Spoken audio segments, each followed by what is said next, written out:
हम सब ने टाइटैनिक डूबने के मुतालिक तो बहुत कुछ सुना है, मगर क्या आपको मालूम है कि ह्यूमन हिस्ट्री का सबसे डेडलीस्ट शिप सिंकिंग इंसिडेंट कौन सा है और क्यों पेश आया?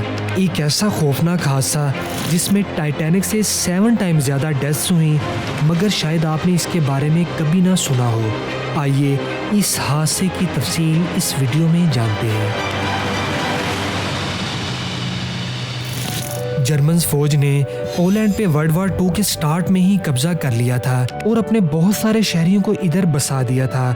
लेकिन अब 1945 को हिटलर की आर्मी कमज़ोर पड़ चुकी थी, तो उन्होंने अपने शहरियों को वापस जर्मनी बुलाना ही बेहतर समझा, क्योंकि सोवियत की रेड आर्मी अब बहुत मजबूत हो चुकी थी और वो जिधर जर्मन्स को देखती मार डालती। जर्मन शहरियों को पोलैंड से निकालकर महफूज मकामात पर मुंतकिल करने का फैसला किया गया और 21 जनवरी 1945 को ऑपरेशन हैनिबल का आगाज़ किया गया।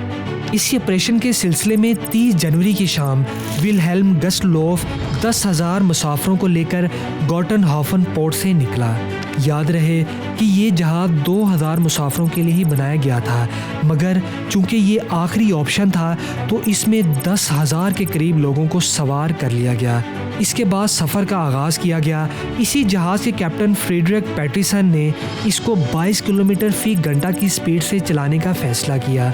इसके साथ ही विल्हेल्म जॉन ने इससे मशवरा दिया कि जहाज़ को कम से कम 28 किलोमीटर फी घंटा की रफ्तार से चलाया जाए, ताकि रूसी सबमरीन्स इसे निशाना ना बना सकें। मगर कैप्टन पैटरसन ने यह कहकर स्पीड बढ़ाने से इनकार कर दिया कि ये जहाज़ बहुत अरसे बाद हरकत में आया है।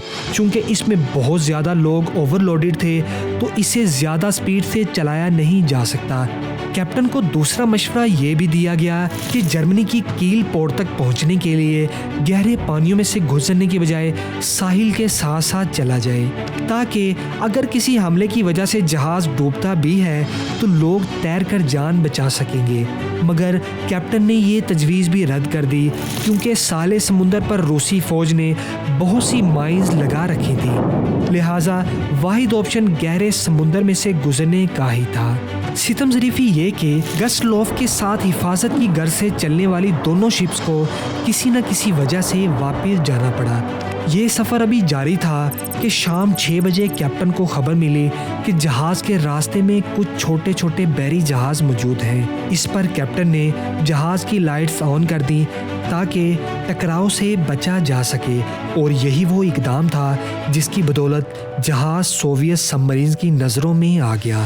शाम 7 बजे सबमरीन S-13 के कमांडर कैप्टन अलेक्जेंडर ने जहाज़ को स्पॉट किया और 9:16 पर यके बाद धीरे 3 टॉर्पीडोज जहाज़ पर फायर कर दिए। तीनों टॉर्पीडोज जहाज़ की एक ही साइड से टकराए। एक टॉर्पीडो इस हिस्से से टकराया जिस हिस्से में जहाज़ का अमला यानी क्रू था। जहाज़ में मौजूद लाइफ बोट्स कुल 5,000 लोगों को बचा सकती थी, मगर इनमें से आधी जहाज़ की एक साइड डूबने की वजह से ज़ाया हो गई, जबकि क्रू मेंबर्स के हलाक होने की वजह से कोई भी ऐसा प्रोफेशनल नहीं बचा था जो लोगों को लाइफ बोट्स में सवार करवाता। एज द रिज़ल्ट 10,000 में से सिर्फ 1250 लोगों को ही बचाया जा सका। मरने वाले तकरीबन सभी लोग सिविलियन थे, जिनमें बच्चे, बूढ़े और औरतें भी शामिल थीं। रहा ये सवाल कि इतना खौफनाक वाक़े का जिक्र सुनने को क्यों नहीं मिलता या इसकी कोई याद क्यों नहीं मनाई जाती, तो इसका जवाब ये है कि रशियंस जिन्होंने ये जहाज़ तबाह किया था वो खुद भी इतने ज़्यादा सिविलियंस लोगों के मर जाने पर परेशान थे। दूसरी जानिब जर्मन्स भी दूसरे जंग अज़ीम में हिटलर की जानिब से किए जाने वाले मज़ालिम की वजह से खुद को बेकसूर नहीं समझते।